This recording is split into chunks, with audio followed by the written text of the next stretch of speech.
Hey everyone, it's Megsters here, and today we're going to talk about having a Shadow Priest in patch 5.4. We're going to go over both the PvE and PvP side of things, and I'll be giving you your stat priorities, talent trees, glyphs, gems, and more. So, first let's start off with the PvE side of things, and let's talk about your stat priorities because that's super important. First thing you want to focus on here is intellect, and you want to follow that by achieving your hit rating of 15%.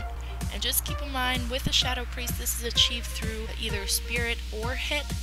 I would really recommend going for the Spirit though, because you could get 2 stats out of 1. Then you want to follow that with Haste, and Mastery and Crit are pretty on par.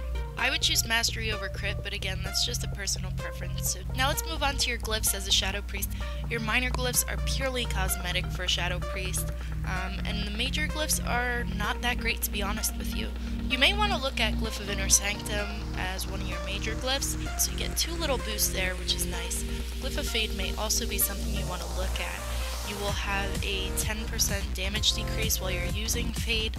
Glyph of Mind Flay, it changes the spell a little bit. It doesn't slow your target down, but instead, each time Mind Flay ticks, you get a 15% increased movement speed, and it stacks up to 3 times. So again, discussing Shadow Priest PvE glyphs, the minor glyphs are purely cosmetic. The major glyphs have some pretty good glyphs, but again, none required. Ones to look at are Glyph of Inner Sanctum, Glyph of Fade, and Glyph of Mind Flay. Now let's move on to your talents here. Let's talk about the first tier. I would go with the Void Tendrils for CC. For your second tier, I like the Angelic Feather since they are so quickly renewable and add a nice boost that helps in both PvE and PvP situations. Third tier, Solace and Insanity restores mana, deals damage, and heals an ally. For your fourth tier, Spectral Guise is a really good talent to consider. Angelic Bulwark is also good for survivability. Fifth tier, I'd recommend Power Infusion. It's a nice little group of buffs. And for the sixth tier, Halo, but be careful when you use this. Now I'm just going to touch on gems really briefly. For your yellow gems, you're going to want Quicksund's Radiance, or you could choose the Reckless Vermilion Onyx. For your red gem, you want to use the Brilliant Primordial Ruby, because you always want more intellect. And for your blue gem, you want to use the Purified Imperial Amethyst unless you need to make the hit cap. If you need that hit cap, then you want to use the Sparkling River's Heart. For your meta gem, you want to use the Burning Primal Diamond. Finally, let's talk about your rotation. You want to use Mind Blast whenever it's up, because it's going to give you a Shadow Orb, and you want to use Devouring Plague as soon as you have 3 orbs, and then Mind Flay for the duration of that Devouring Plague. Make sure to keep up Shadow Word Pain and Vampiric Touch, and when an enemy is below 20%, make sure you're using Shadow Word Death, which will give you an easy, quick orb. Some of your cooldowns to be aware of, you always want to be using Shadow Fiend. Use Dispersion or Hymn of Hope when you're running low on mana. Halo is also another cooldown that you want to be using, and Power Infusion is also extremely important. If you find that your group is running low on health, also you may want to use Vampiric Embrace. Just so you know, on encounters with multiple targets, you want to be using Mind Seer. Okay, so now let's move on to the PvP side of things. Your stat priorities are pretty much going to stay the same. You want that intellect.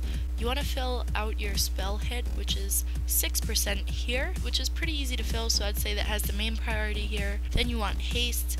And crit is pretty important here for PvP. I would say it's a little more important than mastery, but again, you don't want to totally ignore mastery. For your reforging, if you haven't hit the spell hit cap, then you want to take your lowest stat and change that into spirit or hit. If you do have that spell hit, then you want to reforge your weakest stat into either haste or crit. As for glyphs, the minor glyphs serve only for cosmetic purposes still in PvP, but your major glyphs, you'll see some changes in which glyphs you want to look at.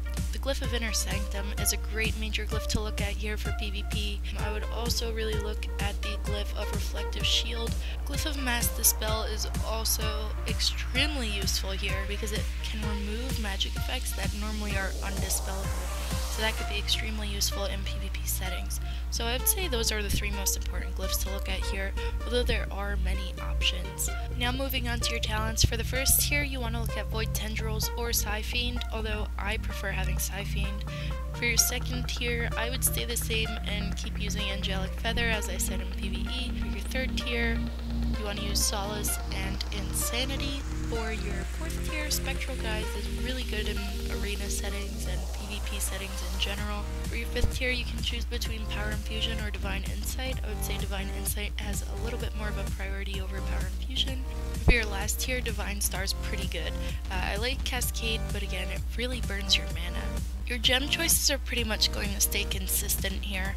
The only thing you want to focus on is for your blue gem, you may want to look at using the mysterious Imperial Amethyst that matches a red or blue socket, and it not only gives you intellect but also PvP power, so that is something you definitely want to think about. For your meta socket, there is an epic gem you may want to look at as well, which is the Tyrannical Primal Diamond. Other than that, your gem choices are staying the same as in PvE. And rotation wise, you just want to be conscious of your cooldowns and you want to be using those. There is no set rotation for PvP, as much as I'd love to help you out there. So look at your cooldowns, make sure you're using Dispersion. It not only restores your mana, but it also reduces the damage that you're taking by a lot. Good luck out there, and I hope I helped you guys out with your PvE and PvP guides, and if you have any questions, feel free to ask and I'll help you out. Thanks for watching, and I'll see you next video.